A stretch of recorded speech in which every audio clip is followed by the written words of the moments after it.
Buenas Como tardes, lo ¿cómo ven a están? Marcos. Bueno, en el día de hoy, comenzando el módulo 2, nos acompaña la licenciada Corina Chimelaro. Ella es licenciada en Trabajo Social, es perito trabajadora social, consultora técnica social en la implementación del Registro Único Nominal de Niños, Niñas y Adolescentes de Río Negro, el RUM, por UNICEF.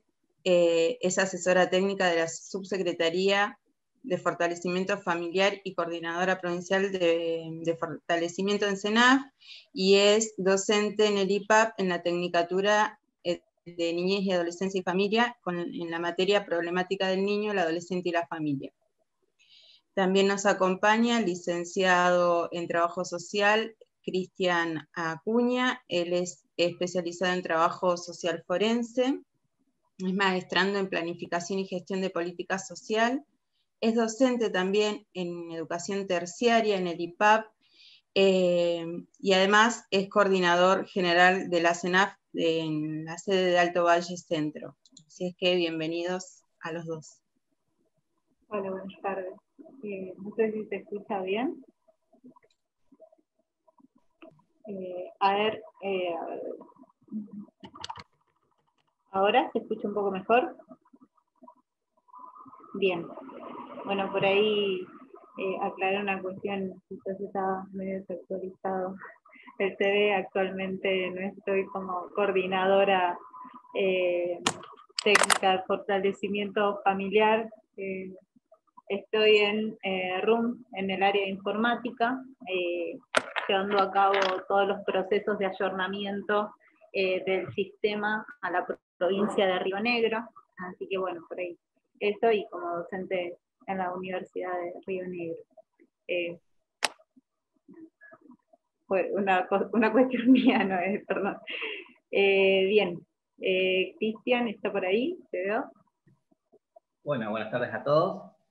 En primer lugar, agradecer a CONIAR por la invitación.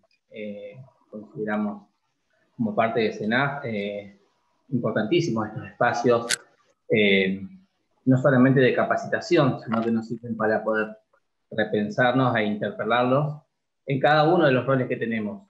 Bien, vamos a aprovechar la exposición que dio Marcos, el doctor Urra. Por ahí hay conceptos que teníamos pensado desarrollarlos un poco más con Corina, pero viendo que Marcos los desarrolló de una manera muy amplia, lo vamos a basar por arriba, y sí vamos a abrir un espacio de consultas al finalizar, si llegamos hoy, si no quedarán pendientes para el inicio de la segunda clase. En primer lugar, bueno, destacar que el CONIAR, como los consejos locales de niñez, son pensados justamente como dispositivos para poder articular y monitorear el seguimiento de la Convención de los Derechos del Niño. Bien, hoy, como ya lo vieron, con Marcos o lo han visto antes, la Convención de los Derechos del Niño, estamos hablando del año 1989, o sea que hoy ya tenemos 31 años de la Convención. Y también estamos celebrando este año los 15 años de la Ley 26061, que es la Ley Nacional de Protección Integral de los Derechos de Niños y Adolescentes.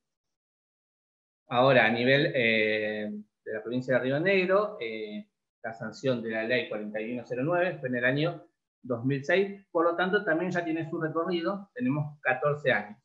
Bien. Solamente destacar muy por arriba algunas cuestiones que vieron en el primer módulo con Marcos, pero consideramos importantes reforzarlas como para que cada uno ya las vaya internalizando y la podamos abrir un pequeño debate al finalizar. Sabemos que en Argentina la Convención de los Derechos del Niño fue ratificada y fue incluida en la normativa jurídica en el año 1990, pero bueno, adquiere jerarquía constitucional con la reforma de la Constitución en el año 1994. Bien. Para hablar de lo que hoy es el sistema de protección integral, tenemos que hablar del pasaje de la doctrina, que fue de la situación irregular a la doctrina de la protección integral. Bien, también vimos que Marcos lo desarrolló, así que tampoco voy a explayarme mucho. Si tienen alguna duda, las podemos ir viendo por el chat y las vamos a desarrollar.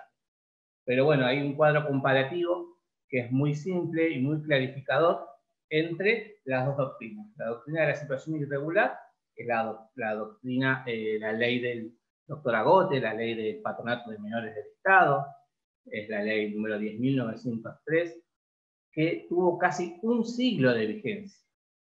Casi un siglo de vigencia, ¿bien? Y fue derogada con la Convención de los Derechos del Niño y fuertemente con la Ley Nacional 26061. Bien, ¿qué es lo que reconocen tanto la CDN como las leyes de protección integral? El protagonismo a los niños, niñas y adolescentes y a sus familias en la defensa de los derechos. Bien, simplemente vamos a recordar que en la doctrina de la situación irregular, la concepción de niño era una concepción, el niño era como objeto de intervención estatal. Hoy hablamos de niños, niñas y adolescentes, sujetos de derecho, ¿bien? Antes había una intervención netamente judicial, ¿bien? Donde el juez decidía todo lo que tenía que ver con la vida de ese niño, ¿bien? Hoy tenemos un sistema de protección integral que ahora lo vamos a empezar a desarrollar con Corina, ¿bien? Pero varios autores en la temática nos refieren que la sola adecuación normativa no es suficiente para la realización y la efectivización de derechos, sino que es necesaria y fundamental la creación de instituciones legales que estén facultadas para verificar su cumplimiento, y es allí donde nace justamente el sistema de protección integral de los derechos de niños y adolescentes, que, como lo explicó también Marcos, está en el artículo 32 de la Ley 26061, que esto habilita la participación de todos los organismos que diseñan y ejecutan las políticas públicas de promoción, prevención, asistencia y restitución de derechos de niños y adolescentes, tanto en los ámbitos nacionales, provinciales y municipales.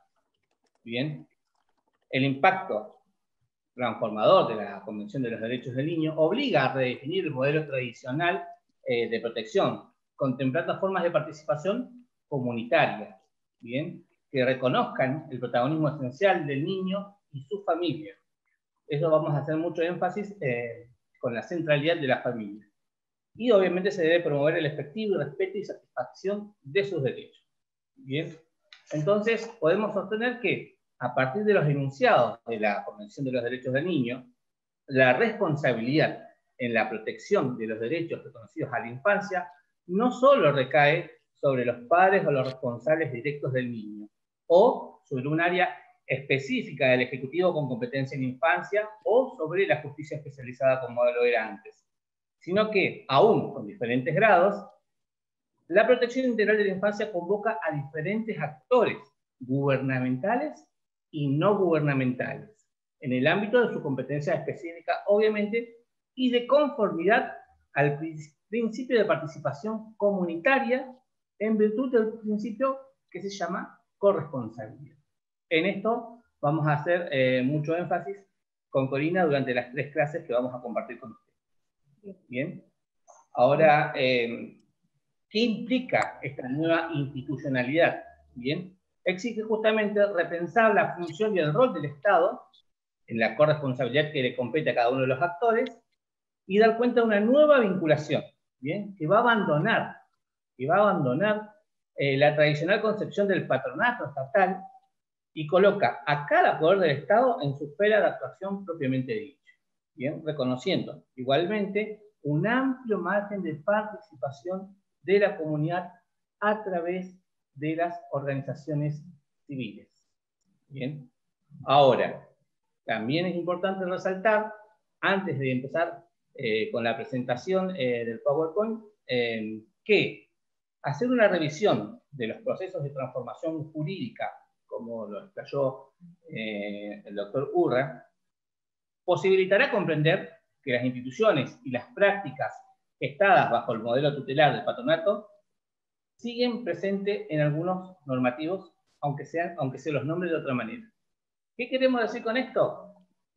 Que hoy, por más que estemos, dijimos, a 31 años de la Convención de los Derechos del Niño, 15 años de la Ley Nacional 26061, continuamos viendo y se continúan ejecutando prácticas tutelares. ¿Bien? Hay una coexistencia de ambos paradigmas. Bien, entonces, nobleza obliga a repensarnos, capacitarnos, formarnos y pelear justamente para poder posicionarnos éticamente plenamente desde la doctrina de protección integral. Pero luego vamos a hacer algún ejercicio con Corina, pero vamos a ver cómo en cada una de las prácticas cotidianas, en cada uno de los diversos actores gubernamentales, no gubernamentales, asociaciones civiles, hay una coexistencia de ambos paradigmas.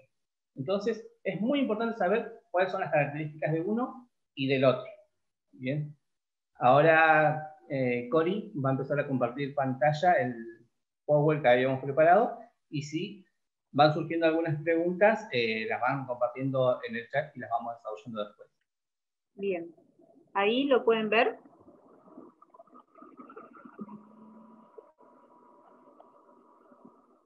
¿Ya aparece el cuadro, Cristian?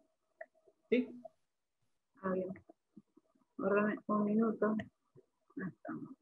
Bien.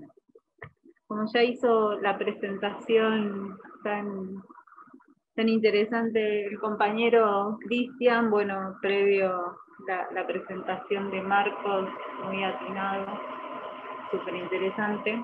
Nosotros vamos a retomar algunas cuestiones planteadas por Marcos ya, y como dijo Cristian, ir profundizando en algunas otras. En principio vamos a empezar hablando de lo que es el tema un poco que nos convoca, el sistema de protección integral de derechos de niñas, niños, adolescentes, ¿sí?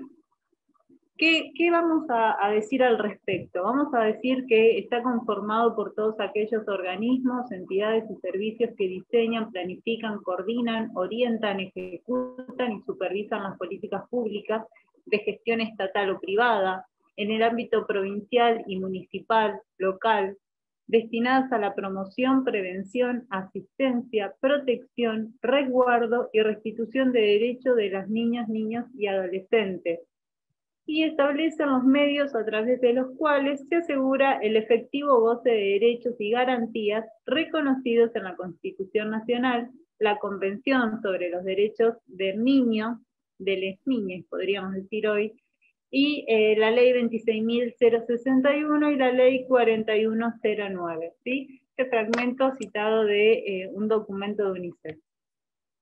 Nosotros en esta instancia hemos recuperado también el artículo 32, que ya fue también enunciado por Marcos, en el cual va a estar planteando, como ya sabemos, qué es lo que implica el sistema integral de protección de niñas, niños y adolescentes, como lo dijimos previamente, cómo está compuesto, y cuáles van a ser los objetivos que tenga este sistema integral de protección de derechos. ¿Qué quiere decir esto? Que ya vamos a tener una ley, en este caso la 26.061, que nos va a estar dando las pautas de cómo debemos pensar este sistema integral de protección de derechos, ¿sí? Bien. ¿Qué tenemos? Se hace necesario pensar en una multiplicidad de actores relacionados, el conjunto de interacciones que se estructuran y fluyen en torno a las corresponsabilidades que tienen todos los actores en los que nos permite hablar de un sistema, ¿sí? Bien, acá a modo gráfico hemos presentado la pirámide que vamos a tener como base la Secretaría en los Ministerios Nacionales, Planes Nacionales, Secretaría de Nación, Consejo Federal, las Defensorías Nacionales, las políticas públicas a cargo de Ministerio de Provincia, Ministerios y Secretarías y direcciones. Esto lo voy pasando un poquito rápido porque ya un poco lo fue enunciando Marcos en su presentación. Tenemos posteriormente las medidas de protección integral, que son llevadas a cabo por los órganos administrativos locales y autoridades de aplicación local, y las medidas excepcionales, ¿sí? Bien. Vamos a continuar. Cuando hablamos de sistema integral de protección de derecho, ¿qué nos va a aparecer? Nos va a aparecer necesariamente hablar de algunos principios, ¿sí? Que ya los recuperaba previamente el compañero, y qué vamos a decir en relación a la integralidad. surge desde el enfoque de derecho, decimos en principio, ¿no? ¿Qué es el enfoque de derecho? Contempla el principio de integralidad e indivisibilidad de los derechos que la Convención proclama, a la vez que refuerza éticamente la concepción que concibe la supervivencia, el crecimiento y el desarrollo de las niñas y adolescentes como independientes. Acá hay una cuestión muy interesante que a mí me interesa recuperar y que la hablábamos con Cristian para recuperar. Norberto Alinsky siempre plantea que no hay sistema sin integralidad. ¿A qué nos referimos con esto? Que sin una perspectiva integradora de las áreas que tienen especificidad y que deben dar respuestas integrales, generar acuerdos, consensos, vinculados a la restitución y reparación de derecho, no tenemos perspectiva de derecho, no tenemos enfoque de derechos humanos si no partimos de esta idea, de que exista esta perspectiva por parte de las áreas que tienen la responsabilidad de generar estos acuerdos y consensos. Ahora bien, nosotros podemos pensar que el área encargada en esta instancia sería CENAF, siguiendo también la pirámide previa. ¿Qué pasa? Cuando hablamos del sistema integral de protección, también dijimos previamente que está compuesto por distintas entidades, provinciales, municipales, locales, privadas, públicas. Entonces, cuando hablamos de integralidad, necesariamente tenemos que pensar que existe alguien que tiene que efectivizar un llamado a la comunidad toda. Cuando hablo de la comunidad toda, hablo de los organismos, hablo de todos en general, y ese llamado necesariamente tiene que ser contestado, ¿sí? ¿Qué quiere decir esto? Que para poder generar respuestas integrales, tiene que haber un compromiso por parte de todos y todas las actores que conformamos el sistema integral de protección de derechos. ¿Sí? De lo contrario, vamos a estar cayendo en un enfoque de necesidades, que esto lo que implica es dar respuestas acotadas y dar respuestas fragmentadas a un derecho vulnerado, y nos estaríamos corriendo también del enfoque de derechos. ¿Sí? Bien. Continúo. Corresponsabilidad. Acá Marcos y también Cristian sobre todo en esta presentación, habló de la corresponsabilidad y ¿qué plantea? Dice que cada quien desarrolle sus tareas en el ámbito de sus competencias, articulando esas acciones para garantizar la satisfacción integral, simultánea y cotidiana de derechos por parte de niñas, niños y adolescentes. Por articulación se entiende la acción de la corresponsabilidad, es decir, la puesta en la práctica, en la ejecución de los programas y proyectos referidos a la atención y a la prevención en un accionar coordinado, eficaz y eficiente. Nuevamente volvemos a esta idea de enfoque de derechos, integralidad, nos lleva directamente al concepto de corresponsabilidad. Bien. Por aquí lo que tenemos también, Cris, si querés ir aportando algo, me avisás y sin ningún problema, ¿sí? A partir de los enunciados de la Convención por los Derechos del Niño, la responsabilidad en la protección de los derechos reconocidos a las infancias no solo recae sobre los padres o responsables directos del niño, sobre un área del Ejecutivo con competencia en infancia o sobre la justicia especializada, sino que, aún con diferentes grados, la protección integral de las infancias convoca a diferentes actores, gubernamentales y no gubernamentales, en el ámbito de la competencia específica y de conformidad al principio de participación comunitaria en virtud del principio de la corresponsabilidad. ¿Sí?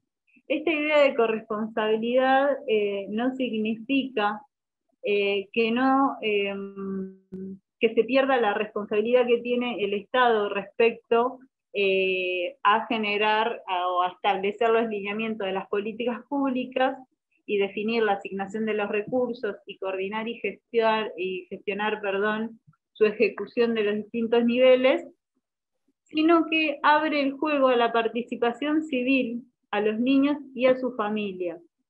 Por ahí estos conceptos que si bien se estuvieron trabajando previamente, a nosotros nos interesaba retomarlos y trabajar nuevamente por una cuestión de que son la base para poder pensar en términos de sistema integral de protección de derechos, que ya no va a estar o no nos va a dirigir a una cuestión fragmentaria de la intervención, sino que nos va a convocar a todos a participar de lo que implica la restitución, la prevención y la promoción de derechos respecto de niñas, niños y adolescentes, ¿sí? Bien, continúo. Principio de protección especial de derechos.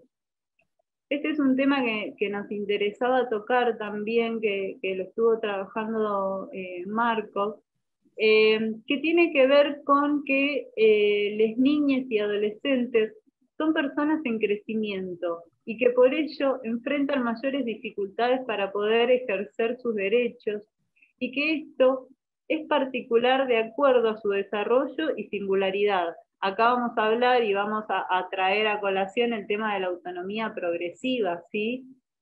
Cuestiones como para ir teniendo en cuenta cuando vamos pensando, también vinculado al derecho a ser oído de las niñas y adolescentes y su opinión tenida en cuenta, que va a estar vinculado a su situación, a su estado de desarrollo y a su singularidad, y que esto, retoma un poco lo que traía Marcos también, no va a implicar adultizar a ese niño, ni tampoco responsabilizarlo de aquello que dijo en determinada instancia. ¿Por qué? Porque como profesionales, como trabajadores estatales, tenemos la obligación y tenemos elementos que nos permiten hacer mediaciones entre lo que ese niño, adolescente, está denunciando, las leyes, las normas que lo amparan, nuestros marcos éticos. Hay un montón de cuestiones que van a servir como mediaciones para tomar en cuenta la voz de ese niño y o adolescente sin caer en procesos de adultización ni responsabilización de lo que pudieran enunciar en determinado momento, ¿sí? Entonces dice, por ello necesitan que el Estado, la comunidad y o su familia tomen medidas de protección. Cuando hablamos de que el Estado, la comunidad y o su familia tomen medidas de protección, esto quiere decir que generemos y llevemos a cabo las acciones que impliquen el resguardo y la protección de esos niños y adolescentes, ¿sí? Porque por ahí cuando hablamos de medidas de protección pensamos automáticamente en la medida de protección integral y en la medida de protección excepcional. Una medida de protección es llevar al IGE al control de salud. ¿Por qué implica una medida de protección? Porque estás garantizando un derecho, estás garantizando que ese niño crezca sano, con su acceso a los controles, con acceso a la información sobre su salud, con un montón de cuestiones que en ese quehacer diario, como adultos responsables de infancias y adolescencias, llevamos a cabo, que las llevamos a cabo casi naturalmente a veces, y que tiene que ver justamente con una medida de protección, con una medida que ejecutamos para garantizar el acceso a derechos de diferentes niñas, niños y adolescentes, y que en algunas oportunidades esta responsabilidad va a estar efectivamente a cargo del Estado, ¿sí? Ya sea mediante el acompañamiento en el marco de medidas de protección integral, o como última instancia, como acompañamiento también en el marco de una medida de protección excepcional. Bien, voy a dar paso en este momento a mi compañero y yo voy a tomar un poco de agua porque hablé mucho, muy rápido.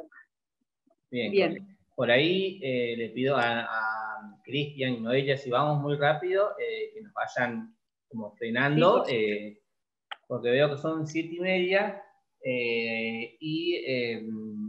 bueno, yo voy avanzando y nos van diciendo, chicos, si vamos muy rápido, les quería comentar que Cristian se quedó sin luz, sin internet, así que estoy tratando de coordinar esto. Hasta ahora venimos sin consultas, no sé si van a hacer las consultas al final. Bien, Noé, gracias. Bueno, por ahí veamos cómo arranqué, bastante apurado, por ahí me obvié comentar y socializar, obviamente que ya lo saben, pero bueno, ¿cuáles son los ejes de este módulo? Los ejes son el Sistema de Protección Integral de Derechos de Niñas y Adolescentes, organismos y entidades que lo componen, la vinculación entre los actores del sistema. Quizás hoy nos gustaría llegar hasta acá con Corina, después continuaríamos con abordajes integrales, redes, la gestión asociada como opción política y metodológica, relación Estado, sociedad civil, las familias, circuitos locales de intervención, y el adulto en el mundo de las niñas y los adolescentes. Seguramente nos va a ayudar una clase más a desarrollar conceptos interesantes, novedosos, que no hay mucho material, vale la pena aclarar, sobre corresponsabilidad, seguramente, al igual que cuando hablemos sobre medidas de protección integral y fundamentalmente las medidas excepcionales. Bien, por ahí, para ir sintetizando estos conceptos que vimos hasta acá, el concepto del sistema, intersectorialidad, corresponsabilidad, bien, es importante que los vayamos internalizando porque van a ser fundamentales a la hora que desarrollemos las medidas, bien. ¿Por qué? Cuando llegamos a adoptar una medida excepcional, implica que como organismo, como sistema, hemos fracasado. Bien, entonces está bueno interpelarnos y, como explicaba Cori, vamos a desarrollar bien qué es una medida de protección integral. Bien, porque muchas veces se ejecutan, no importa el rol de donde estemos, como un vecino de la sociedad civil, hacemos un asesoramiento, un acompañamiento, y eso es, como explicaba Corina, es una restitución de un derecho vulnerado. Bien, entonces es necesario conceptualizarlo desde este paradigma, no como una beneficencia. Bien, entonces por ahí vamos a ir profundizando un poquito más. Quedamos en el interés superior del niño, que por ahí no quiero... Marcos, cuando arrancó, se tomó un buen tiempo y lo explicó, la verdad, muy bien. Sí, además de lo que está en las filminas que está en pantalla, que bueno, el interés superior del niño es la base del sistema jurídico que regula los derechos de la infancia, es un principio general que implica priorizar los derechos titularizados por niños, niñas y adolescentes ante cualquier confrontación con los adultos que pueda perjudicar. Entonces, la normativa vigente establece que se debe apreciar la opinión del niño, niña y adolescente, la necesidad de equilibrio entre los derechos y garantías del niño y las exigencias del bien común, la condición específica de los niños, niñas y adolescentes como personas en desarrollo, evaluando en conjunto la edad y la madurez conforme a las circunstancias que se traten, la indivisibilidad de los derechos humanos y por tanto la necesidad de que exista equilibrio entre los distintos grupos de derechos de los niños y los principios en los que están basados de acuerdo a lo establecido por la Convención de los Derechos del Niño y los estándares internacionales. Y la necesidad de priorizar los derechos del niño frente a los derechos de las personas adultas. Sintéticamente, ¿qué quiere decir esto? Que el interés superior del niño sería la máxima satisfacción integral y simultánea de los derechos y garantías reconocidos, en este caso por la ley 26061 y en Río Negro por la 4101. ¿Bien? ¿Y qué implica la aplicación del interés superior del niño? Implica ni más ni menos que cuando exista un conflicto entre los derechos e intereses de estos frente a otros derechos igualmente legítimos, van a prevalecer los primeros. Eso es algo fundamental y que no se debe aplicar solamente en el Poder Judicial, sino fundamentalmente en el Poder Ejecutivo, en la sociedad civil. Cuando hay una confrontación de derechos, siempre van a prevalecer lo que sea mejor para el niño. Bien, eso sintéticamente en cuanto al interés superior del niño, por ahí Cori, no vamos a desarrollar mucho porque Marco ya lo dio bien. Perfecto. Bien, ahora sí, por ahí vamos a seguir con la autonomía progresiva, que también se habló un poco, bastante, que es que para el ejercicio de sus derechos, esta autonomía debe evaluarse teniendo en cuenta la particularidad de cada niño, niña y adolescente en cuanto a su edad, grado de madurez y demás circunstancias personales. Bien. Cori, ¿vos querías aportar algo ahí? Yo no había escuchado que... Bueno, por ahí más que nada, esto, la autonomía progresiva, lo que nos trae también es la idea y la responsabilidad, sobre todo del Estado, en generar mayor cantidad de estrategias y mayor cantidad de instancias para que se generen los procesos de esta autonomía progresiva. Tiene que, en esta instancia, haber más acompañamiento, más escucha, más presencia. Por ahí, cuando se habla de autonomía progresiva, en muchas ocasiones aparece el temor de decir, bueno, ¿qué implicaría la autonomía progresiva? Y esto también lo traía Marcos cuando hablaba. Y en realidad lo que nosotros como actores, muchos, me parece de los que participan hoy, no estoy segura de esto, pero somos trabajadores estatales, o trabajamos o participamos de algún espacio, y cuando hablamos de autonomía progresiva tenemos que tener en consideración mayor exigencia, mayor incidencia, mayor nivel de organización, implica un montón de cuestiones que hacen a que tengamos una mayor atención respecto del acompañamiento que tenemos que realizar en este proceso de autonomía progresiva, ¿sí? Brindar elementos, hacer posible el acceso a la información, por ejemplo, hacer posible los espacios de intercambio de adolescentes y jóvenes, dar entidad a esas voces para que esas voces sean también parte de quienes estén poniendo en agenda pública cuáles son sus intereses, cuáles son sus inquietudes, cuáles son sus problemáticas, ¿sí? En este punto, como organismos estatales, como participantes y como parte de la sociedad civil, tenemos una obligación respecto al acompañamiento en lo que implica la autonomía progresiva. Esto por ahí es un concepto bastante nuevo, si se quiere, es un concepto, es una nueva propuesta que nos implica y nos ayuda, nos invita a pensar nuevas estrategias interventivas, nos implica pensarnos desde otros lugares como adultos en el acompañamiento y en la conformación de un pensamiento crítico, ¿sí? Entonces, la autonomía progresiva, lejos de generar procesos de alejamiento, nos implica una mayor responsabilidad como adultos en estos procesos de acompañamiento. Por ahí eso. Bien. Y por ahí hay que detenernos y prestar atención cómo en estos conceptos que parecen nuevos, pero repito, tienen 31 años, tienen 15 años, cómo coexisten los dos paradigmas, ¿bien? Cómo cuesta hoy poder posicionarnos todos los actores del sistema.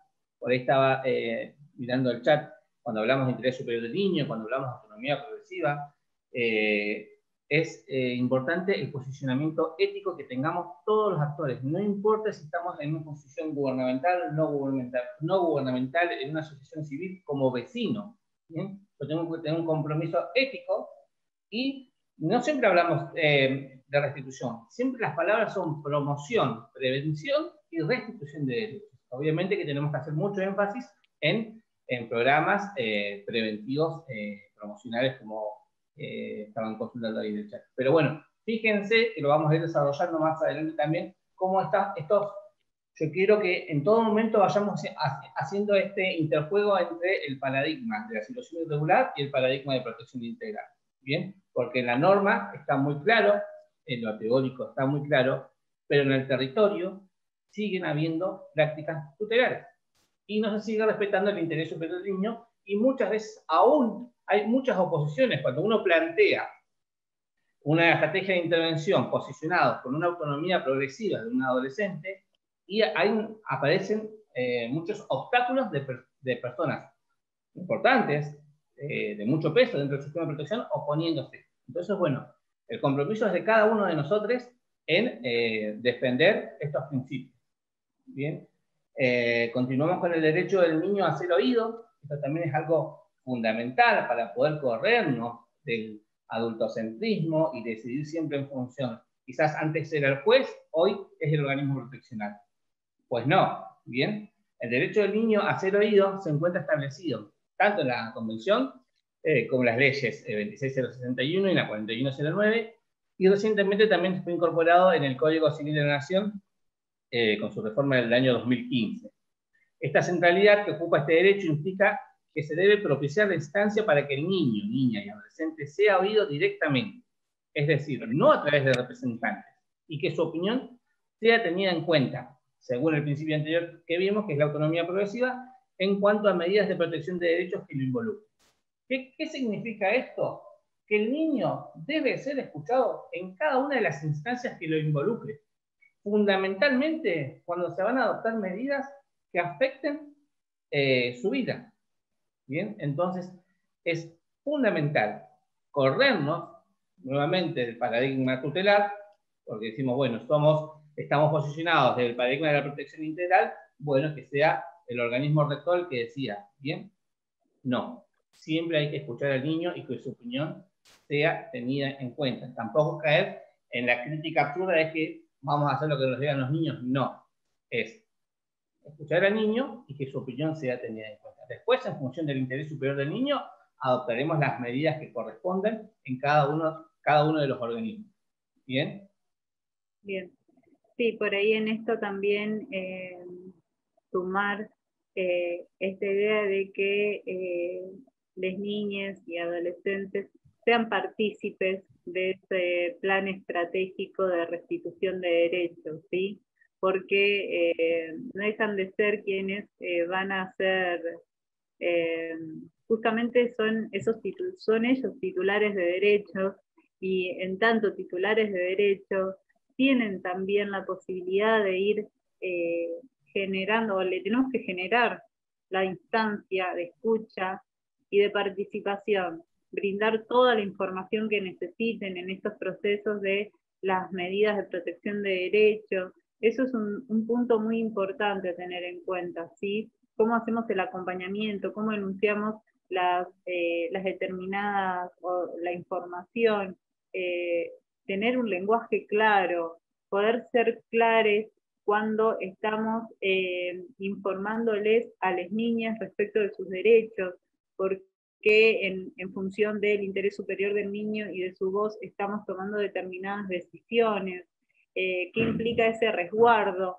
Siempre todas estas cuestiones que tienen que ver con el derecho a la información, tenemos que ser muy, muy claras, clares cuando comunicamos, ¿sí? Esto es muy importante porque podemos hablar, si no, de interés superior del niño, podemos hablar de autonomía progresiva y utilizar un léxico que impida que el niño acceda a su derecho, porque no somos claros en lo que estamos diciendo.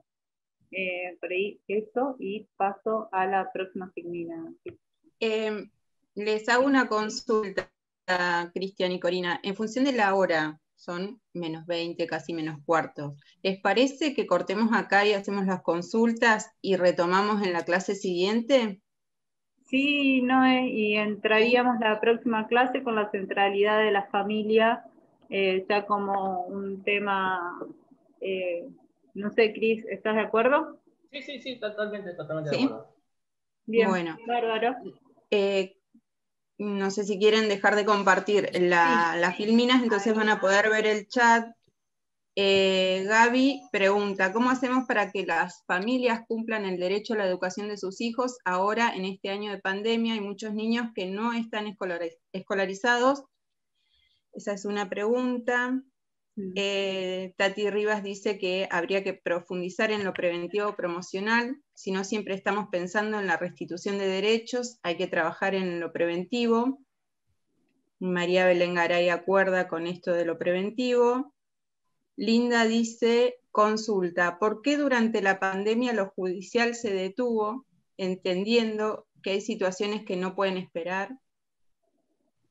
No sé, quieren que vaya cortando y van respondiendo, o leo todas juntas, como ustedes quieran.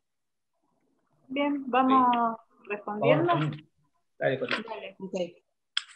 Bien, respecto al derecho a la educación en el marco de la pandemia, ese es un tema muy interesante, muy importante, porque justamente es en ese marco que se debieran generar las estrategias integrales justamente de restitución. Vamos a ver que hay un ministerio, que es el Ministerio de Educación, que aparece como siendo quien debiera garantizar este derecho de acceso, pero al mismo tiempo entramos a jugar el resto de los organismos también en esta accesibilidad.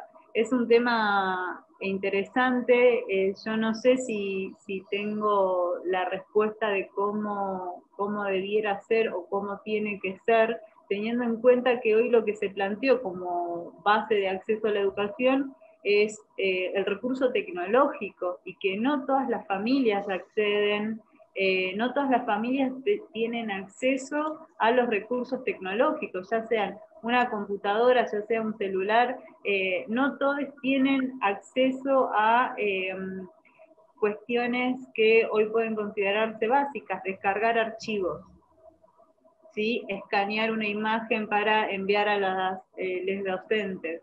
Hay un montón de cuestiones que obviamente que el contexto de pandemia generó crisis institucional, nos hizo revisar todas nuestras prácticas institucionalizadas, sobre todo en instituciones tan formales como es el sistema educativo. Esta pandemia puso en crisis todos los sistemas, puso en crisis el sistema educativo que lleva años y años reproduciéndose del mismo modo, y que hoy nos dice, bueno, ya no es este modo, ya no hay educación áulica, y hoy nos tenemos que repensar desde la virtualidad. ¿Estamos preparados para pensar la educación desde la virtualidad? Tenemos hoy esta pregunta, si estamos preparados o no. ¿Los docentes están preparados para dar clases virtuales? Yo particularmente, de mi experiencia docente, no estaba preparada para dar clases virtuales.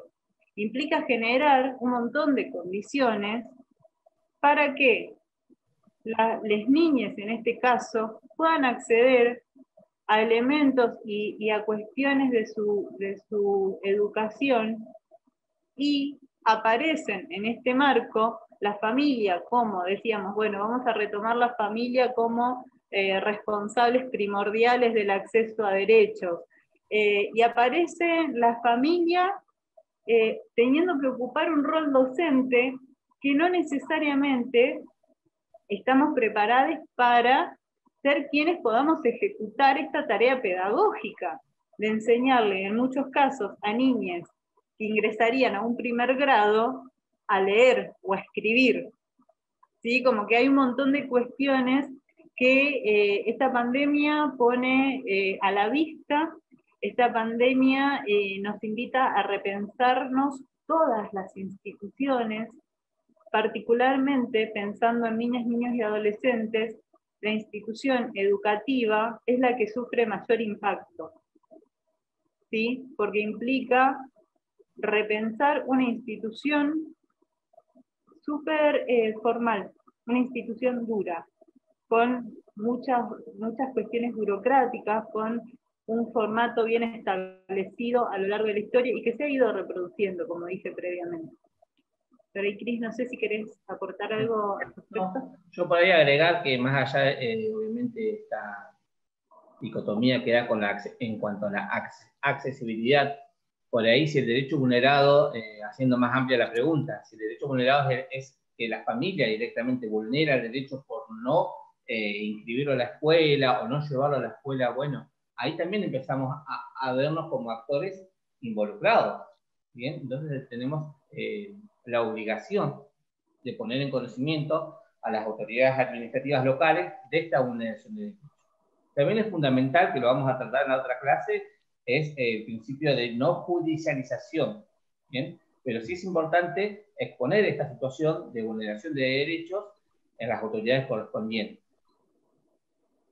Hay una pregunta que me quedó más arriba y me están reclamando que la haga. Dice Flor Fierro, sería bueno saber cuál es la lectura, el análisis crítico que realizan los disertantes sobre el funcionamiento del sistema de protección integral. Esa había quedado mucho más arriba, perdón. A ver, ¿me la podés repetir? Y dice, sería bueno saber cuál es la lectura, el análisis crítico que realizan los disertantes sobre el funcionamiento del sistema de protección integral. Bien, va por el lado de los principios que trabajamos en esta internalización del concepto del sistema, de la corresponsabilidad, de la intersectorialidad. Recordad que cuando empezamos y dijimos que cuando llega una situación que implique tomar una medida excepcional, significa que no se adoptaron en su momento medidas de protección integral o fueron mal adoptadas por todos los integrantes del sistema de protección integral. Entonces, por ahí va en asumir el compromiso ético a la hora de adoptar medidas de protección integral, para no tener que llegar a las medidas excepcionales que vamos a explicar más adelante. Bien, sí, por ahí esto en agregar a lo que plantea Cristian, yo considero que el sistema integral de protección es una construcción comunitaria, que implica la generación de redes, implica el reconocimiento de las incumbencias de cada ministerio, implica que quienes trabajamos y nos desempeñamos en las distintas áreas tengamos bien en claro cuáles son nuestras incumbencias, como para poder en ese marco poder ir aportando a lo que hace una estrategia integral de restitución de derechos. Eso siempre va a implicar una responsabilidad de los organismos y una responsabilidad personal, porque no dejamos de ser personas quienes llevamos a cabo y quienes ejecutamos las políticas públicas. Esto por ahí para que tengamos en consideración esto y no planteemos de forma tan abstracta lo que implica el sistema integral de protección de derechos.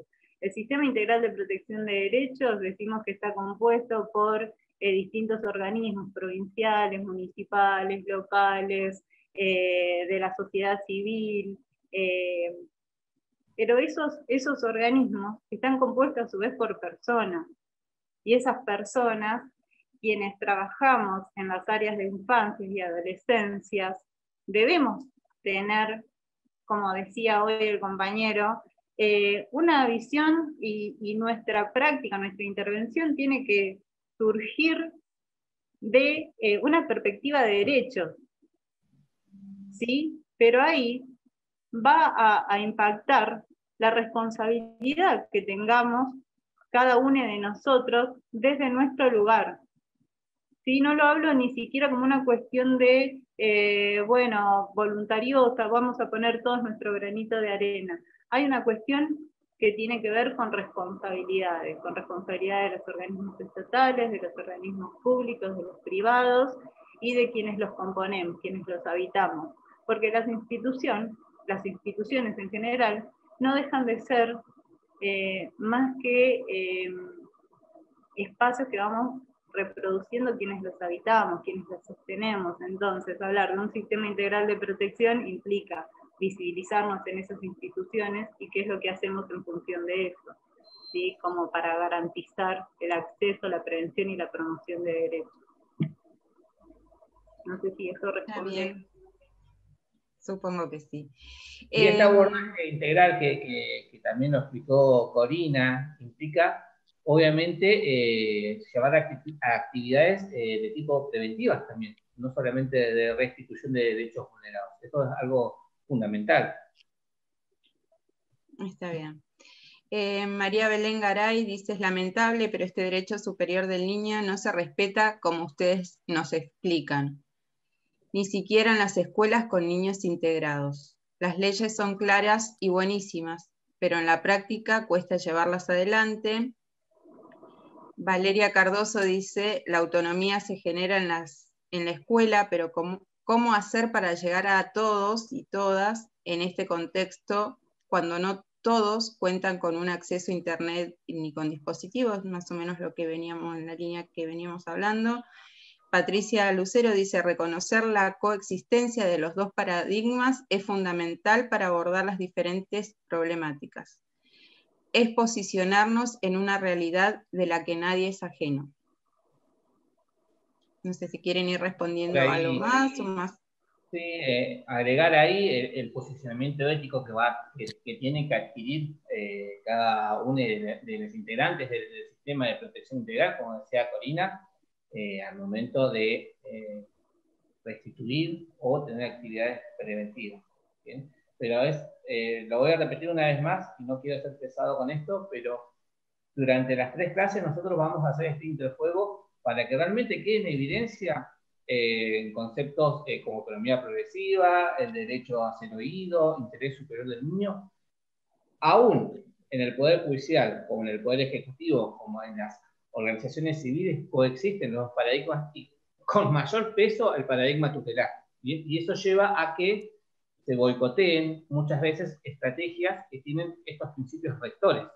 Entonces, es fundamental que en estas instancias de charla, de capacitación, de formación, uno pueda ir viendo que, bueno, lo que pasó, lo que estoy viendo con el vecino, lo que estoy viendo en la escuela, desde qué paradigma nos están abordando. Bien, eso es algo fundamental que si lo logramos internalizar va a ser muy beneficioso a la hora de poder hacer los análisis en cuanto a partes del sistema de protección integral. Gracias, Cristian. Nora dice, ¿qué pasa cuando una joven cumple 18 años, está institucionalizada y no tiene autonomía? ¿Se le saca de la institución proteccional? Por ahí antes de darle lugar a Cori, que tiene más experiencia en esto, aclarar que justamente hoy nuestras prácticas tienen y tienen que ser mucho más acotadas, nuestras intervenciones. Bajo ningún punto de vista, un niño o un adolescente puede estar un año en instituciones, ¿bien? La institucionalización de un niño hoy tiene que ser la última ratio, ¿bien? Es lo último que debemos adoptar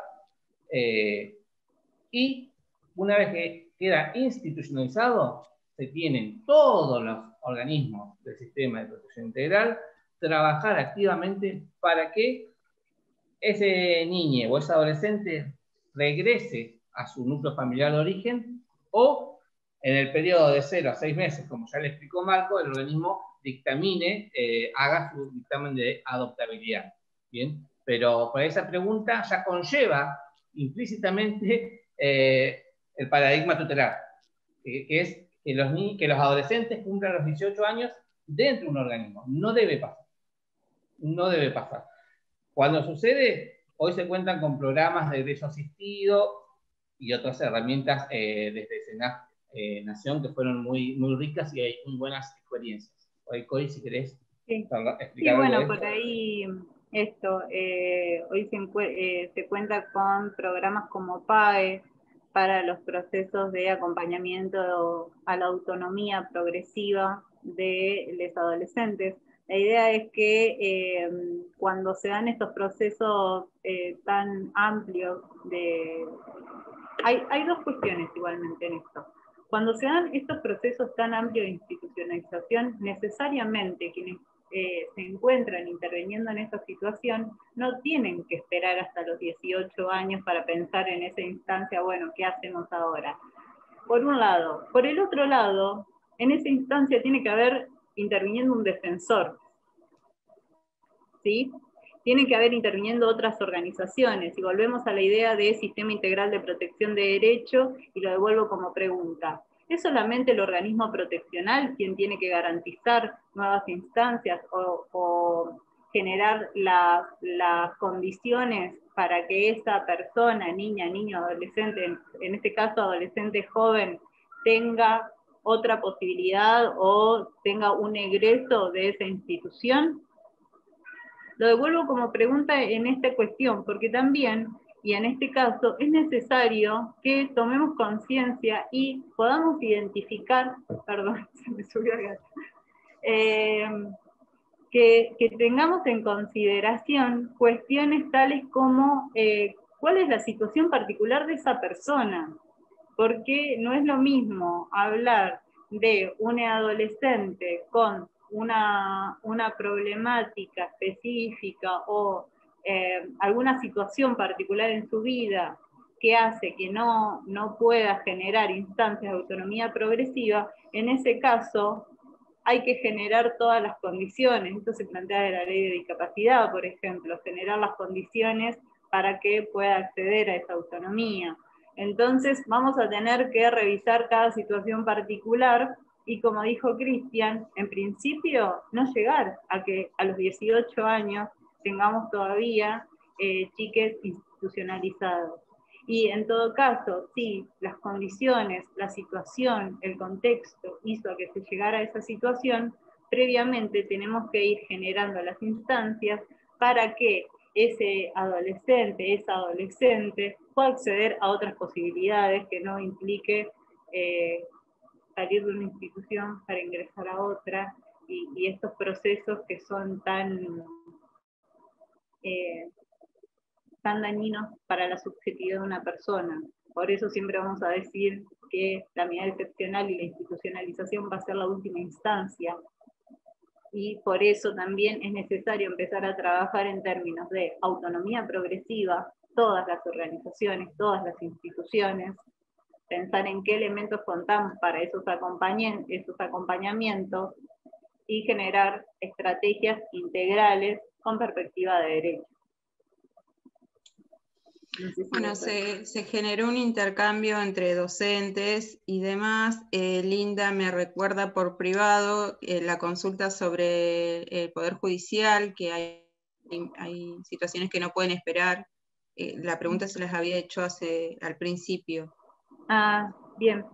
En relación al Poder Judicial y que haya detenido su accionar, no sé, Cristian, vos que estás en...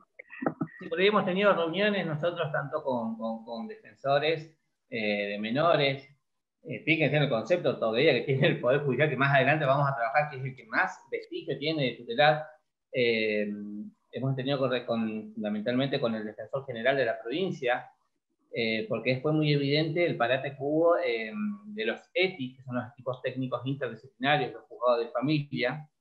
Si bien no se dejaron de atender lo que serían las audiencias de control de legalidad de las medidas excepcionales, hubieron un montón de cuestiones que eran netamente planes de parentalidad, régimen de comunicación, un montón de derechos vulnerados de niños que exceden la órbita de los distintos organismos del Poder Ejecutivo, que es netamente judicial, que quedaron en la nada. Bueno, ellos se les hizo ese planteo y ellos tomaron y empezaron a trabajar de una manera un poco más activa ahora, ya un mes atrás. Pero sí fue evidente y obviamente esto, digo, bueno, la posición ética que tenemos que asumir hay que denunciar. Y denunciar no implica también judicializar, significa hacer mesas de trabajo, convocar y restituir esa vulneración de derechos que tenían los niños al no tener acceso a, por ejemplo, un plan de parentalidad con padres separados. Gracias, Cristian y Corina. Tati Rivas dice, lo que vos planteas, Cristian, no es lo que pasa en realidad, los chicos se encuentran institucionalizados por mucho tiempo. María Belén Garay dice, pero lamentablemente no sirve, pasa que hay muchos adolescentes con discapacidad que se los deja en geriátricos, esto está permitido, ¿qué pasa con sus derechos? En cuanto a internaciones, como explicó bien Marcos, los organismos de aplicación tienen el inciso G y el H. El G es el ingreso a un CAINA, sería una entidad pública, y el H es la integración en núcleos familiares alternativos. Ya cuando hay cuestiones de salud mental, como decía también Cori, interviene salud mental y la Defensoría de Menores e Incapaces. Bien, en cuanto a los procesos de institucionalización de adolescentes, podemos observar que en las sistematizaciones de las prácticas se disminuyó mucho el número de adolescentes. De hecho, en la sede del Alto Valle se cerró el CAINA Adolescentes Varones y no hubo demanda ¿Por qué? Porque nos agarramos en el principio que vamos a trabajar la próxima clase, que son los conceptos nuevos y amplios de familia, referentes significativos, ¿bien? Porque si no encontrábamos un familiar, ingresaba un CAINA. Bueno, hoy tenemos un concepto mucho más amplio de familia que permite que, en el caso puntual, los adolescentes no lleguen a tener que estar institucionalizados. Y también tenemos experiencias donde adolescentes, a partir de los 16 años, conviven solos con un armado de una red comunitaria e institucional en función de la autonomía progresiva. Bueno, me llegan también otras preguntas, no por acá, por el chat, por privado. Dice, con los casos que yo trabajo no pasa eso, y en la CENAF, quien no cumple con sus obligaciones, dice qué tristeza que digan una cosa y hagan otra. Después,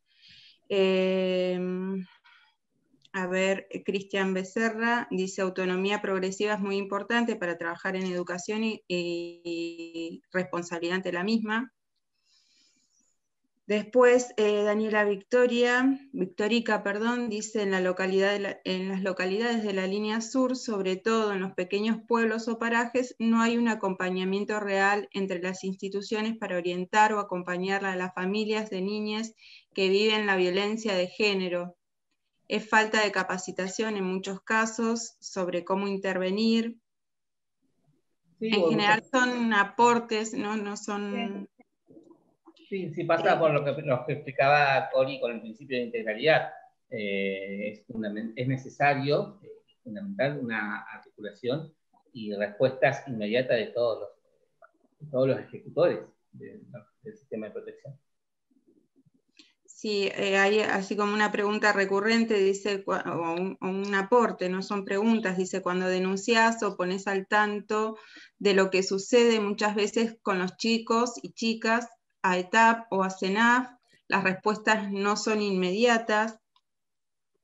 Bueno, y los aportes siguen, tengo alrededor de 26 mensajes sin leer todavía, y en función de la hora que me habían solicitado que fuéramos puntuales, estos chats quedan guardados, nosotros hacemos una copia y se las enviamos a los capacitadores si tienen la intención de retomar en la clase que viene alguna cuestión que quede ahí inconclusa.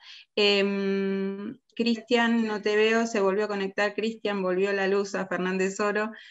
Si quieras, ahí estás, no te veía. Acá ando. Volví, me perdí una parte, lo seguí con datos del celu, pero bueno, por suerte la última parte la enganché bien y retomando el hilo por ahí de las consultas que se van generando, que muchas van también y parten desde la territorialidad de cada uno, desde su ámbito de incumbencia, veíamos aportes desde la línea sur, de trabajadores del sistema de salud, del sistema educativo.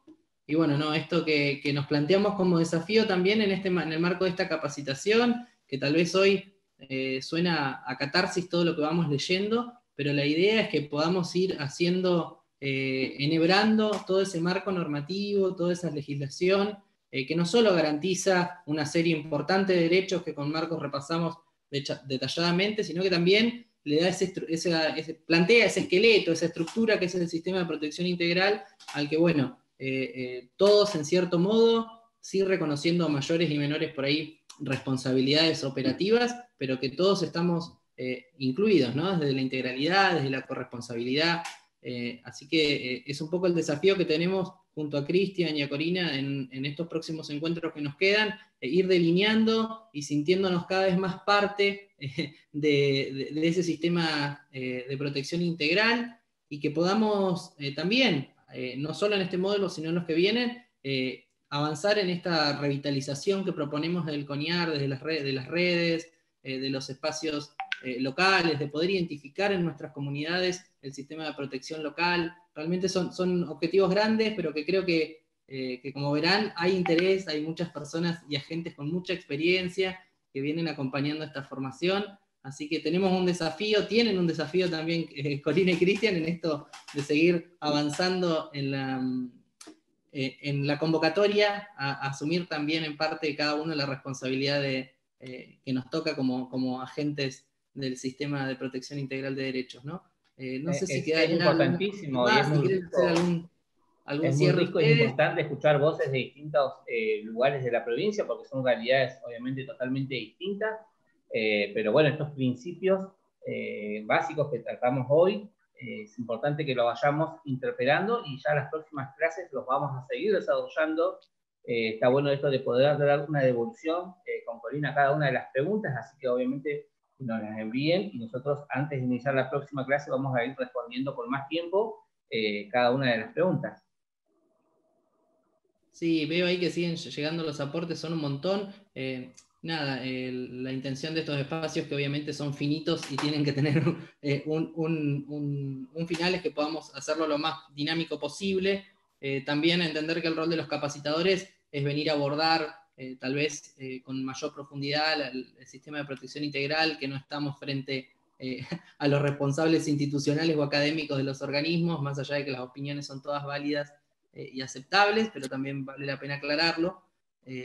Corina, te dejo el cierre, si querés por ahí una despedida, y retomaremos con alguno de toda esta lluvia de comentarios que siguen llegando por el chat. Sí, iba leyendo ahí algunos comentarios y sí, son espacios, creo que estos son espacios de revisión de prácticas, son espacios que nos invitan a generar nuevas instancias para poder pensarnos como actores del sistema integral de protección de derechos y cómo vamos a ir ejecutando todos, ¿no? Desde nuestros lugares, en los distintos lugares, cómo vamos a generar las instancias para que las infancias y las adolescencias rionegrinas puedan acceder cada vez más a derechos y ir pudiendo generar algunas pautas y tener algunas claves para pensar en los sistemas integrales de protección de derechos locales, ¿sí? Para salirnos y corrernos de las ideas macro de la conformación de sistemas de protección integrales que quedan tan alejados y que nos hacen pensar, bueno, ¿cómo ejecuto todo esto? ¿Cómo lo pongo en práctica en mi localidad? Bueno, tener algunas claves, algunas consideraciones para poder ser activistas y militantes de la generación de esos sistemas integrales en nuestras localidades, desde los espacios en los que participamos, el club, la iglesia, la escuela, todos los espacios, ¿no? que alojan y acompañan a niñas y adolescentes dentro de la provincia. Así que por ahí vamos a retomar, como dijo Cristian, sus comentarios para poder seguir construyendo de forma conjunta con todos la idea del sistema integral de protección de derechos que queremos para la provincia y para nuestras infancias y adolescencias particularmente. Bueno, muchísimas gracias, Corina, Cristian. Noé, no sé si tenés alguna parroquial antes de cerrar, pero contarles que en cuanto terminemos va a estar disponible la actividad del módulo 1 que dejó el doctor Urra, que no se preocupen, que la hagan con tiempo, que simplemente a los fines de acreditar la participación. Para los que se fueron sumando a posterior o que no estuvieron al comienzo, salió la resolución del Ministerio de Educación con el puntaje docente para esta formación, por lo tanto es especialmente importante que quienes necesiten luego acreditar la participación hagan las actividades en tiempo y en forma, porque el mismo sistema de la plataforma es la que emite la certificación a posterior, así que insistimos por ahí. El mail inscripcionconiar@gmail.com es nuestra vía de contacto para las inquietudes y sugerencias. No se preocupen, todos los aportes del chat se los pasamos a los capacitadores para la próxima, que es el día miércoles a las 18 horas por este mismo canal. Van a encontrar el link en la plataforma y se los vamos a mandar por WhatsApp. Noé, ¿algo más? No, simplemente agradecerles a Corina, a Cristian y a Marcos, que estuvo al comienzo, y a todos y todas las que están presentes acá. Nada más. Bueno, muchas gracias entonces. Nos encontramos el miércoles. Saludos para todas y todos.